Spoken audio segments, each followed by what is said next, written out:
What's going on here? I had been away for about 2 months for my childbirth, and our house was an absolute mess when I returned. As I exclaimed in shock, Alfred scoffed at me. Work for the time you took off! If you have a problem, let's get divorced! Haha! As I stood speechless, Alfred wore a smug expression. Soon, he dramatically displayed the divorce papers he was holding. I'm off for happy hour now, so you better clean this up. Without even thinking of holding our baby, Alfred walked out. A volcanic rage boiled within me towards him. I will never forgive him. Who needs a husband like this? Not me. My name is Samantha. At 37, I married Alfred, who's a year younger than me, and got pregnant 2 years later. We both worked at the same company, but my morning sickness was so bad I had to frequently take time off. That's when Alfred started acting weird. Both of us had lived alone for a long time, so we were both capable of doing household chores. We didn't have any specific division of labor, and managed our lives quite well. However, since I started taking time off, Alfred became visibly grumpy and began to demand I do chores even when I was bedridden with morning sickness. Why isn't dinner ready? Why haven't you folded the laundry? And you're not even working! On top of dealing with nausea and fatigue, I now had to deal with Alfred's verbal abuse. He never used to be like this. Why? You taking time off for morning sickness is making things awkward for me at work. I've never heard of anyone doing that. Remember Mabel, who just came back from maternity leave? Apparently, she never had any trouble with morning sickness. But even hearing that, it's not like I wanted to take time off. Morning sickness affects everyone differently. Some have it for their first child, but not the second. It varies from one pregnancy to the next. I feel bad I can't cook or do laundry right now, but it's not like I'm slacking off. Please understand that.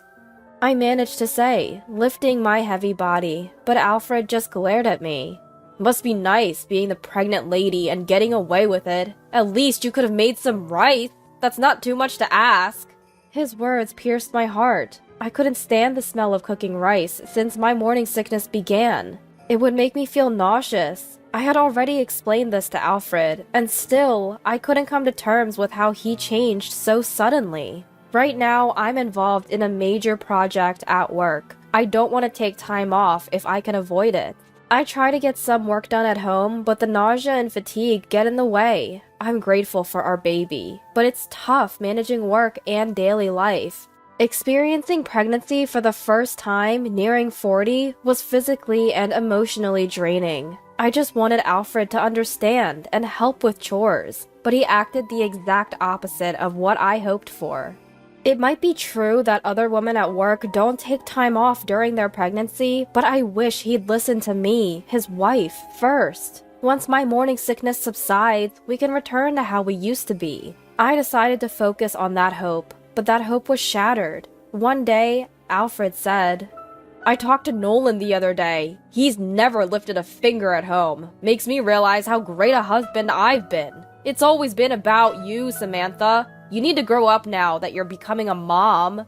Nolan is the husband of our colleague, Mabel. They're the poster couple at work. I've heard numerous stories about how they became a couple and their ups and downs.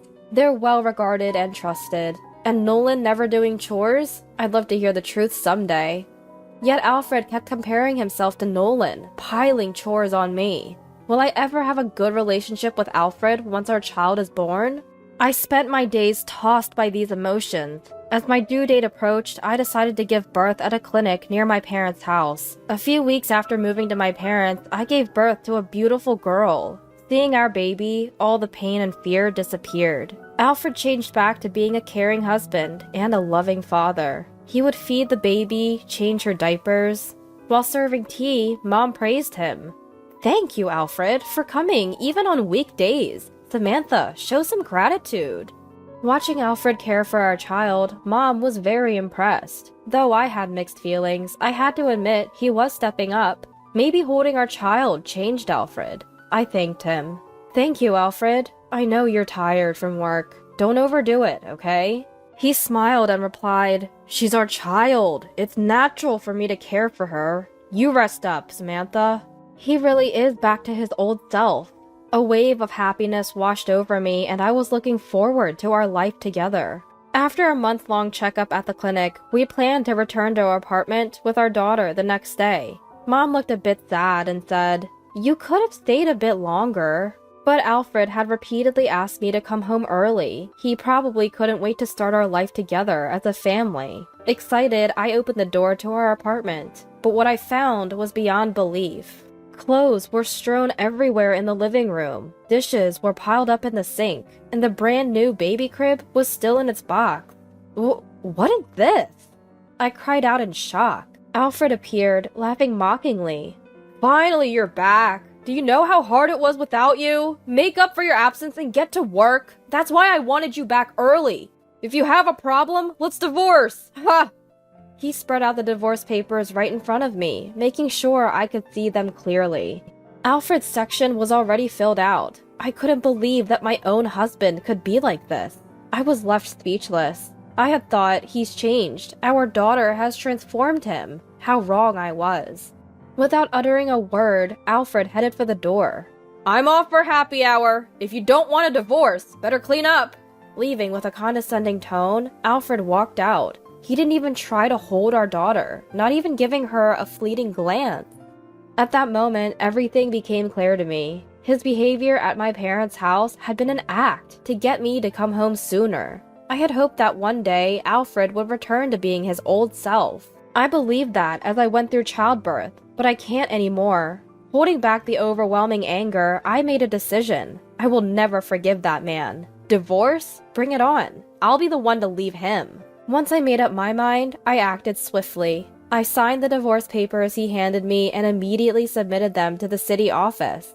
After they were successfully processed, I packed my belongings and got into the car. "I'm coming back," I texted Mom as I headed home. "Samantha, what happened?" Mom was worried as I arrived. I told her everything, the history, and how Alfred treated me after coming home. She was in disbelief. Alfred did that?"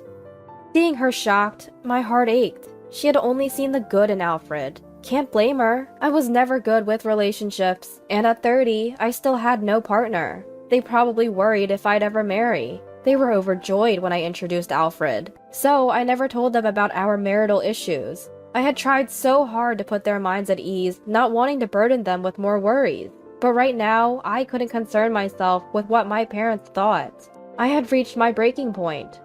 "I'm sorry, Mom, but I can't raise our child with a man like that. I've already filed the divorce papers." "What? So suddenly? Don't you think it's too soon? Maybe you should think it over after calming down?"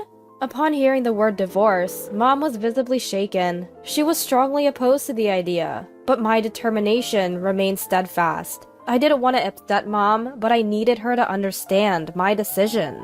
Then my typically quiet dad spoke up, looking stern. "Listen, Stella, Samantha isn't a child anymore. She's a grown woman and a mother. If she's made up her mind, we should support her decision." I knew it couldn't have been easy for him. The deep furrows in his brow said it all. But he chose to respect my decision, and gratitude welled up in me. Hearing Dad's words, Mom went silent for a bit. After an awkward pause, she nodded. "All right," accepting my choice. Late that night, as I was awakened by my daughter's cries, my phone buzzed. Alfred's name lit up the screen. Ignoring his call, I changed my daughter's diaper and began nursing her. After putting her to bed, I checked my phone again. It was flooded with missed calls and texts from him. "Where are you? Not cleaning again? Slacking off, huh? I'll teach you a lesson. Answer me. If you don't come back now, we're seriously getting a divorce." Despite his wife suddenly leaving, his condescending attitude persisted. Reading his messages, my disdain for Alfred grew even stronger. "I've already submitted the divorce papers." I sent just that text and nothing more. The next morning, more calls came in, but I didn't answer. If I had, I was sure he'd just hurl insults at me. The texts he sent were, as expected, filled with harsh words directed at me. A week later, the tone of Alfred's messages changed. "Can we talk? Please respond. I know I messed up." His once fierce words now seemed deflated. No doubt something happened at work. Even though I was on parental leave, I had informed the company just a few days ago about my divorce. It seems my hunch was right. Among the texts from him, there was a message from Nolan. "I'm sorry, my messages may have led Alfred astray, especially during such a challenging time for you." I learned from a call with Mabel what had transpired. Apparently, when word of our divorce got out at the company, Alfred tried to paint me as the villain. "It's my lazy wife who's at fault, right, Nolan? You've never helped with chores at home, right? It's wrong for men to do housework."